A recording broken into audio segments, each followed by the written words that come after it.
Here's the big challenge of life. You can have more than you've got because you can become more than you are. That's the challenge. And of course the other side of the coin reads, unless you change how you are, you'll always have what you got. I have found in my experience that income does not far exceed personal development. Now sometimes income takes a lucky jump, but sure enough, unless you grow out where it is, it'll usually come back where you are. Life has strange ways. If somebody hands you $1 million, best you become a millionaire quickly, so you get to keep the money. Otherwise, sure enough, it'll disappear. Somebody once said, if you took all the money in the world, divided it up equally among everybody, it would soon all be back in the same pockets. Incredible. Success is something you attract, not something you pursue. Success is looking for a good place to stay. So instead of going after it, you work on yourself. Personal development. See, the major question to ask on the job is not what are you getting. The major question to ask on the job is what are you becoming? See, the big question is not what am I getting paid here. The big question is what am I becoming here? Because true happiness is not contained in what you get. Happiness is contained in what you become. So that's our major subject for tonight, personal development. Of all the assignments Mr. Schoaf gave me at age 25, this was probably the most difficult. In fact, I'm still working on this one. I think it's an unending challenge to see what you can become. The next subject is called Basic Laws. And it's good to study the basics. And I call these basics primarily because they come from the Bible. Now, I'm not a theologian or a minister, and that'll be apparent. But Mr. Schoaf taught me that the Bible was a good textbook for ideas and stories and success equations, how to live the better life. I found out that was true. He also taught me that the Bible is as practical as it is spiritual, and I found out that's true. If you look at your bank account and your income and you're not happy, there are several places in the Bible to check to see what the heck's wrong so you can make the changes. And we're going to cover some of those tonight, called basics. Okay. The next subject is my favorite, setting goals. Mr. Schoaf taught me how to set goals. What a favor that was. One morning at breakfast, shortly after I met him, he said, Jim, let me see your current list of goals, and let's go over them and talk about them. He said, maybe that's the best way I can help you get a better direction started. And I said, I don't have a list. He said, well, is it out in the car or home somewhere? I said, no, sir. I don't have a list anywhere. He said, well, young man, that's where we got to start. He said, I can tell you right now, if you don't have a list of your goals with you, he said, I can guess your bank balance within a few $100s. Which he did. And that got my attention. I said, you mean my bank balance would change if I had a list of goals? He said, drastically. That day I became a willing student how to set goals. And sure enough, learning how to set goals changed my life. And I often wondered why no one had ever taught me how to set goals up until age 25. I went to high school, but if they offered it, I missed it. I went to college for a year, never heard it. I worked for Sears. Really? And to my knowledge, Sears never taught it. Right? How to set goals. So here I am, age 25, married, my family's starting, I've been to college, I'm working, and I still don't know how to set goals. But fortunately, when I was 25, I met the man who taught me how, and it revolutionized my whole life. Economically, socially, personally, it's incredible. So I want to share with you tonight what Mr. Schoaf shared with me, how to set goals. It can be a life changer. Okay. The next subject is the negative part of the seminar. Life is part negative, so we got to talk about the negative. And this subject is called diseases of attitude. Diseases of attitude. There's a lot of things that can wreck your chances to do well. We live in a rather dangerous world, so you got to be not only wise, you got to be careful. Now, attitude diseases are just as bad as physical diseases, right? High blood pressure, heart trouble. I mean, a lot of things lace your chances to do well. So you've got to be careful. And attitude diseases are deadly. I mean, they'll destroy all the good things you start. Okay? So we'll go through those attitude diseases, how to spot them, how to look for them, what they are, and the cure. And I'm a pro on these because I've had them all, so I can give you excellent advice on these. Now, the last subject we're going to consider tonight is called the day that turns your life around. The day that turns your life around.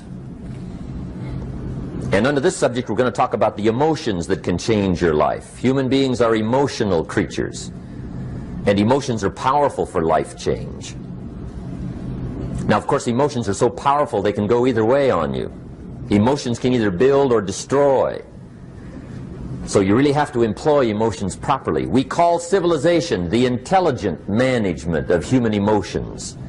If you can intelligently apply your emotions in the right direction, no telling what can happen. Could turn your life around one day would be sufficient.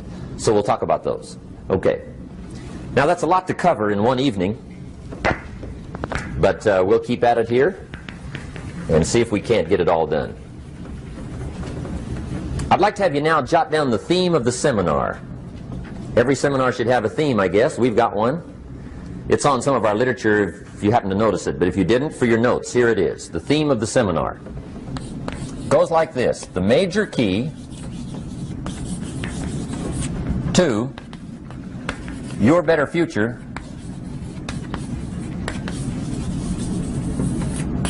is you. That's the theme of our seminar tonight. The major key to your better future is you. And I'd like to have you underline two words just to give it some added punch. Underline the word major and the word you, so that it reads, the major key to your better future is you. Now, my first suggestion is transfer this to a card or something where you can put it up, where you can see it every day. Preferably put it up where you can see it at the beginning of the day, before you go off to put the day together. This is a good phrase just to glance at, to keep in mind as you're putting the day together. It's called the silent seminar. If you'll just let this talk to you during the day, I found it to be tremendously helpful. The major key to your better future is you. For a big share of my life now, I didn't have this one quite figured out, among a lot of things I didn't have quite figured out. Many things used to puzzle me back in those early days. I used to wonder why two people could work for the same company, one make twice as much money.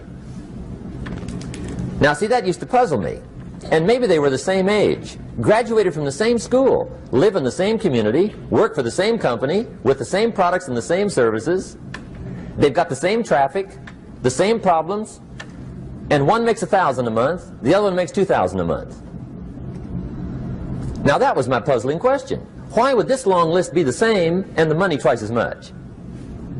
I asked, what's the difference between $1,000 a month and $2,000 a month? And I don't mean $1,000 a month, right? I could figure that out.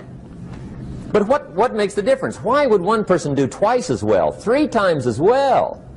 Speaking economically. Now, I know there's more than one way to do well. I understand that. But in this little narrow area called compensation, what's the difference? Well, back then, with my faulty thinking, I'm trying to reason it out. I thought, well, maybe time makes some of the difference, right? Some people do better because they have more time.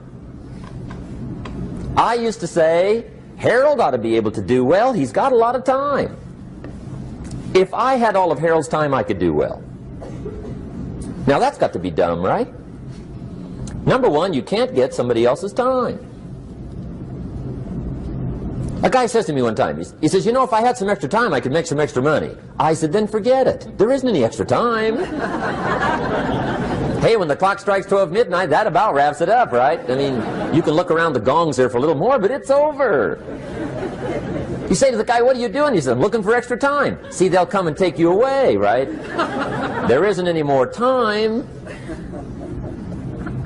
Now, if you can't get more time, which you can't, what could you get more of that would make a difference in economic results? And here's the key word. Make it a part of your notes. We're going to consider it tonight. The word is value. And I have a little phrase for your notes. Value makes the difference in results. Value makes the difference. You can't get more time, but you can create more value. Now here's the first lesson of economics. Everybody should learn it from the time they're old enough to understand what a dollar means. How to earn one, how to get one, how to keep one, what to do with it. First lesson of economics. We primarily get paid for value. That's lesson one. Bringing value to the marketplace, that's how you get paid. You don't get paid for the time. I know it takes time to bring value to the marketplace, but you get paid for the value, not the time. Now, since that's true, here's one of the key questions of the evening. Is it possible to become twice as valuable at the marketplace and make twice as much money in the same time? Could you become 3 times as valuable? Make 3 times as much money in the same time? Is that possible? The answer is yes, if. And it's always if, right? Life is known as the big if. Harry Truman once said, life is iffy. How true. And here's the big if we're going to consider it tonight. It's possible to do much better at the marketplace if you go to work primarily on yourself. And that's the theme of our seminar tonight. Learning to work primarily on yourself. People have asked me for the last 24 years, how do you develop an above-average income? And the answer is, become an above-average person. Develop an above-average handshake. Some people want to be successful, they don't even work on their handshake. As easy as that would be to start on. They let it slide, they don't understand. Develop an above-average smile. Develop an above-average excitement. Develop an above-average interest in other people. Develop an above-average intensity to win. See, that'll change everything. Probably one of the most frustrating experiences in life is looking for an above-average job with above-average pay without becoming an above-average person. It's called frustration.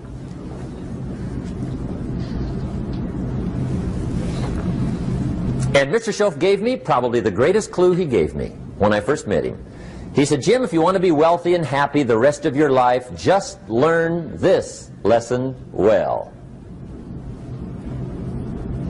He said, learn to work harder on yourself than you do on your job.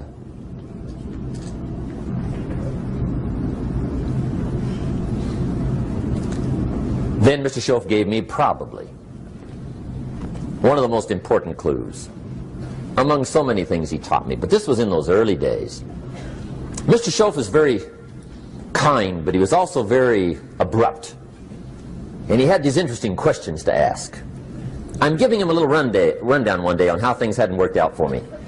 He said, Mr. Rohn, I've got the answer for you if you will listen carefully. And listen carefully I did that day and for the next 5 years.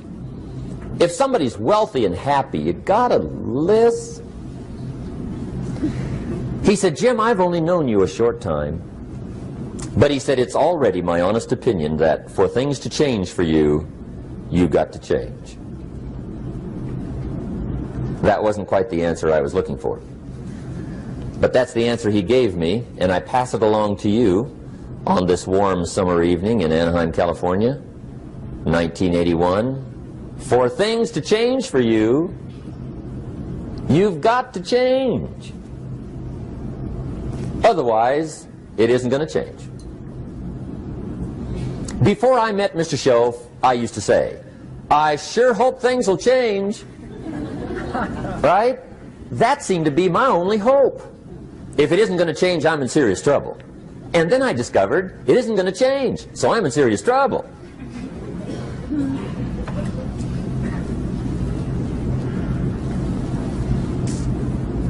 See, I can tell you what the 80s are going to be like. You have dropped into the right place. I did a seminar one time for Standard Oil executives and management in Honolulu. And we're having a conference one day on this big conference table.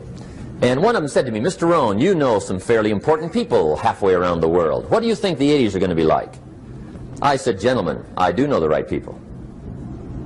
I can tell you. So they all listened very carefully. And I said, gentlemen, based on my wide experience, I can really honestly say to you, in my opinion, in the 80s, it's going to be about like it's always been. Aren't you glad you came? That's inside. I don't pass that around just everywhere. Now, of course, I said that to make a point, but I also said it because it's accurate. It's going to be about like it's always been. It isn't going to change. The tide comes in, and then what? It goes out. For 6,500 years that we know of, recorded history, and probably long before that. So it is not going to change. It gets light, and then what? It turns dark. 6,500 years. See, it's not likely to change. And we're not to be startled by that.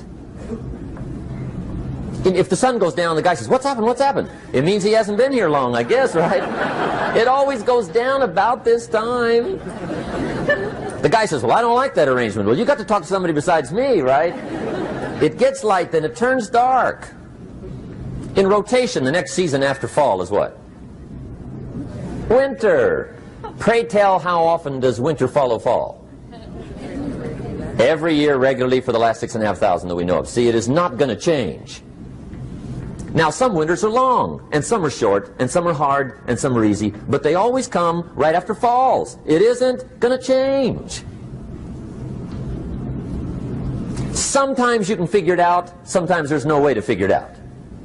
Sometimes it goes well, sometimes it gets in a knot. Sometimes it sails along, sometimes it gets in reverse. See, that's not going to change.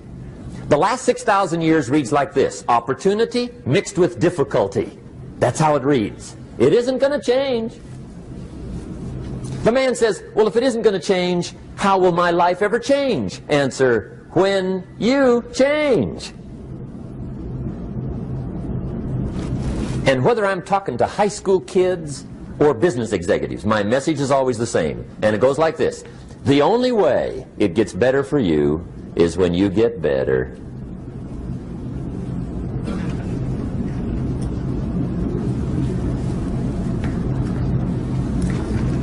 Let me give you the 4 major lessons in life to learn. Here's 4 majors.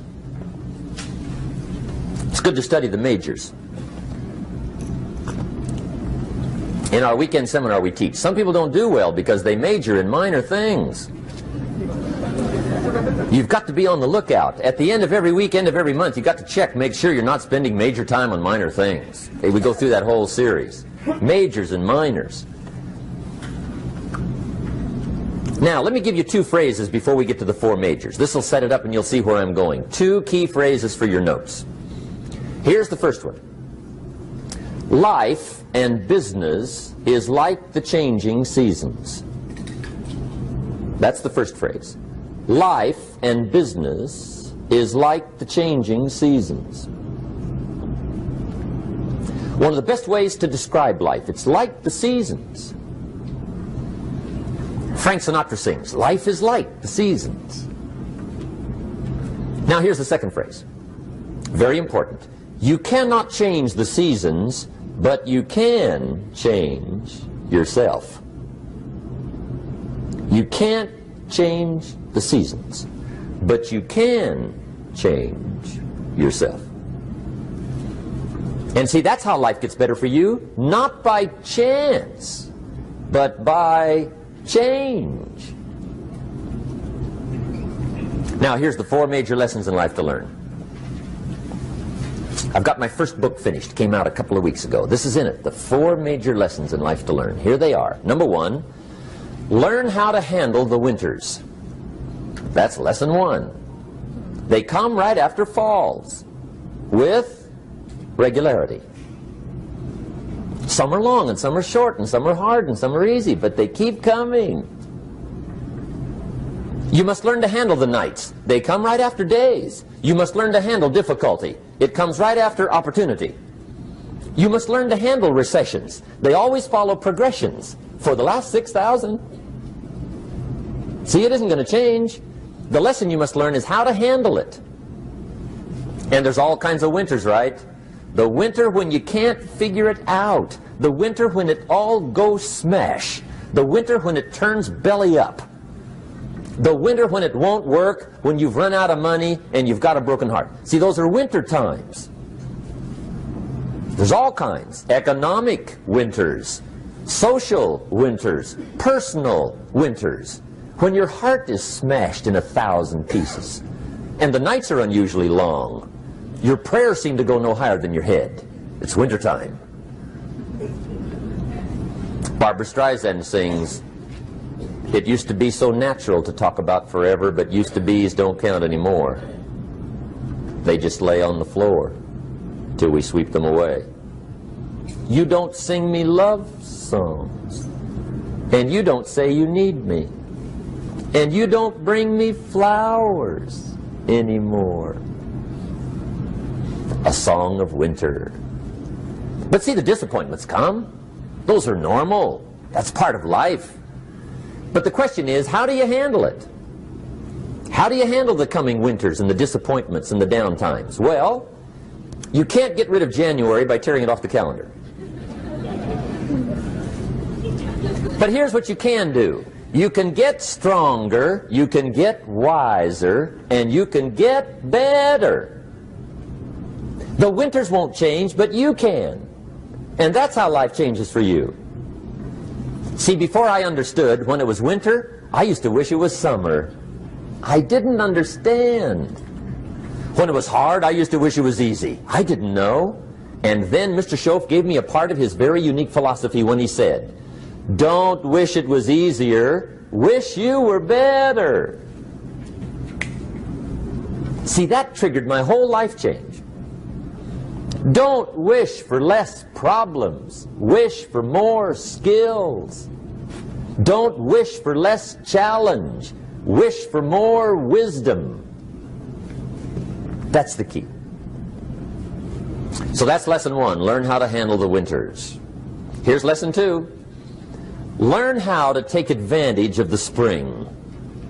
That's the second one. Spring is called opportunity.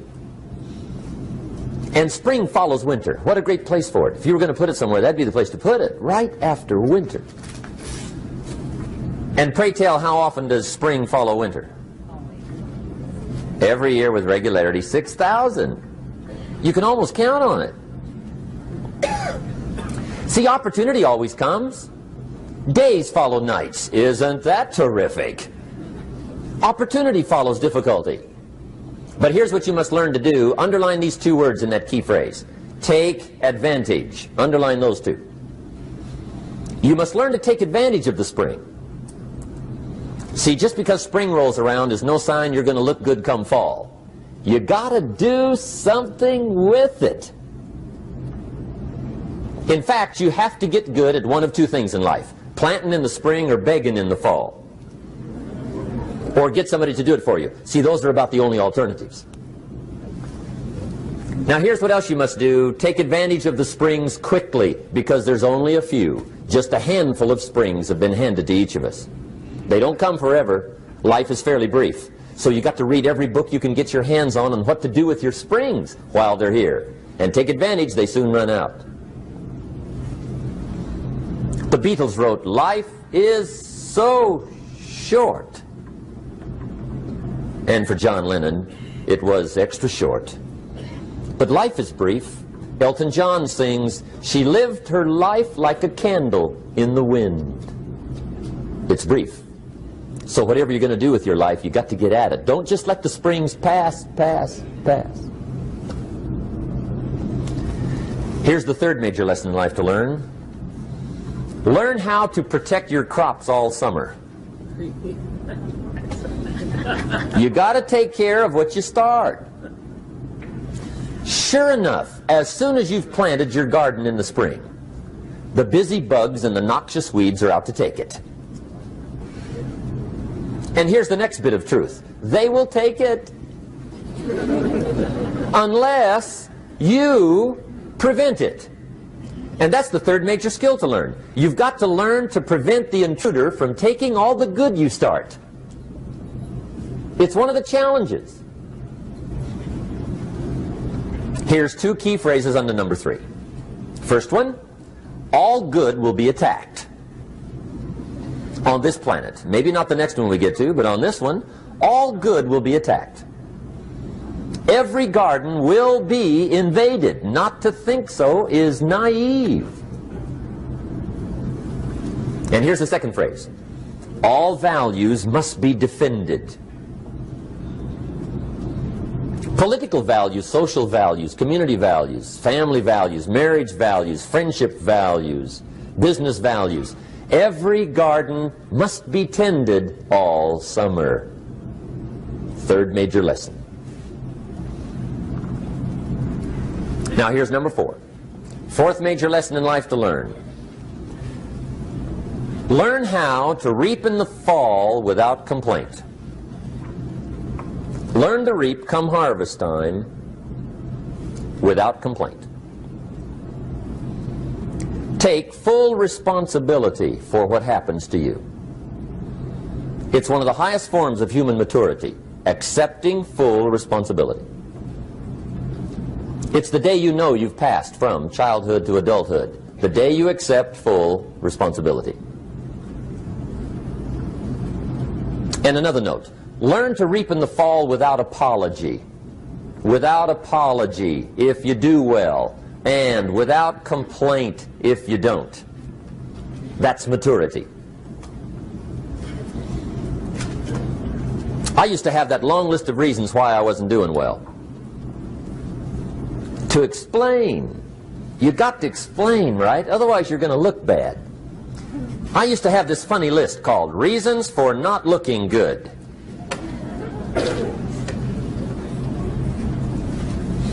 I used to blame the government. I mean, you can believe that or not. It was at the top of my list. I had a lecture second to none. The government. That was on my list. I used to blame taxes. Look what you got left after they take everything. And they expect you to do well. That was on my list there. Prices, that one's easy, right? You walk into the supermarket with $20, come out with a little half bag. So I had that on my list. I used to blame the weather. I blamed the traffic. I used to blame my car. I blamed the manufacturers. I used to blame the company. I blamed company policy. I used to blame the training program. I blame my negative relatives. They were always putting me down. I blame my cynical neighbors. They're just selfish, looking out for themselves. Won't loan you money? They were on my list.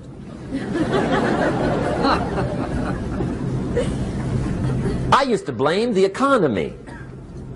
I blamed the community. That's a pretty good list for not doing well, isn't it? I thought it was good. I'll never forget one day, Mr. Schoaf was very kind, but he was also very blunt, and this was no exception. And I'm glad he was blunt. There's a lot of things I'd have missed if he hadn't have been blunt. One day, with sort of a curious look on his face, he said, "Jim, just out of curiosity, tell me, how come you haven't done well up until now?" Excellent question. I thought, well, so I won't look too bad, I'll go through my list. And this list I just gave you, I put that on him. And he was very patient. He let me go through the whole thing, the government, the weather. I went through this whole thing. When I finished, he looked my list over very carefully. He said, "Mr. Rohn, big problem with your list. You ain't on it." How brilliant.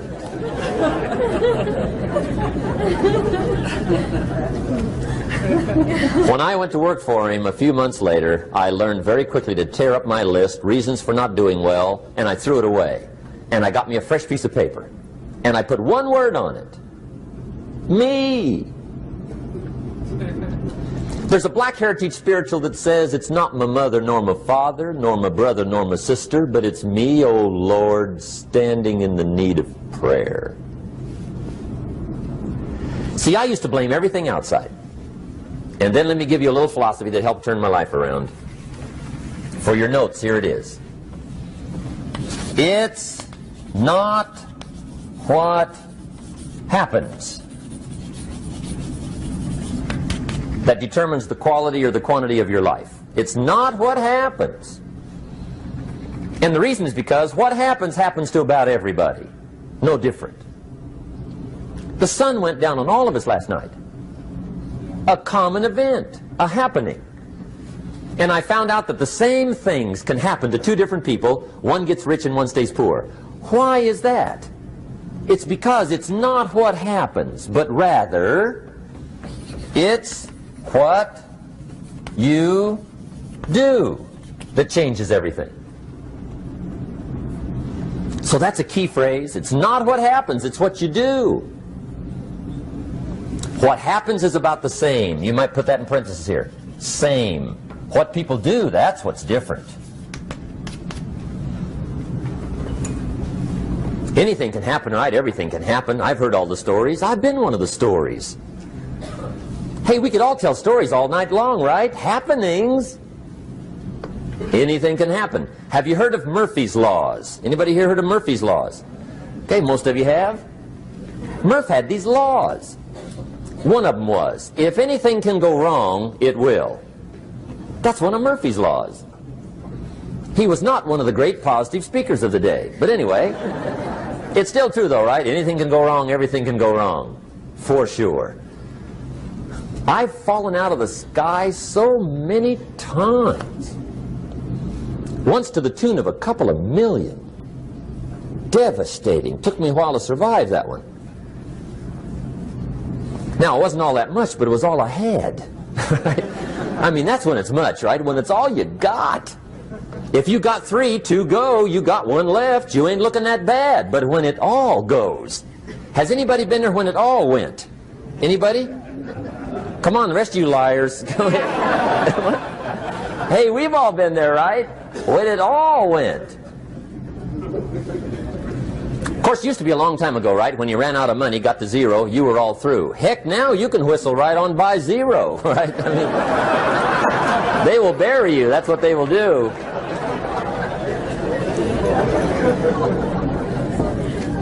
But see, those are the happenings, right? Everything can happen. Anything can happen. But it's not the happenings. It's what you do about it. Somebody says, yeah, but you don't understand the disappointments I've had. Come on. Everybody's had their share. Disappointments are not special gifts reserved for the poor. Everybody has them. The difference is what you do about them. It's not the weather. I used to blame the weather, and I discovered it rains on the rich. So see, that won't help. 2 men wake up one morning, there's a rainstorm on. One of them looks out his window, sees the rainstorm, and he says, wow, what a storm. With weather like this, they can't expect you to go out and make sales. He stays home. Same morning, the other guy looks out his window, sees the same storm, says, wow, what a storm. But he says, you know what, with weather like this, what a great day to go out and make sales. Most everybody will probably be home, especially the salesman.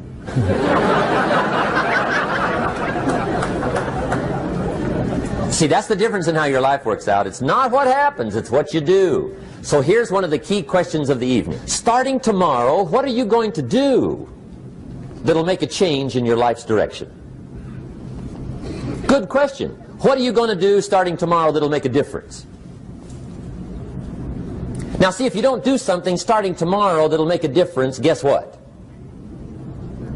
It's gonna be the same. And see, that way you can guess what the next 5 years are going to be like. Look at the last 5. Because the next 5 are going to be like the last 5 unless you, major key, tomorrow, change it all. Or change a little, or change something, or don't change. It's choice time. You can do whatever you want. But it's nice to know any day you wish you can change your whole life.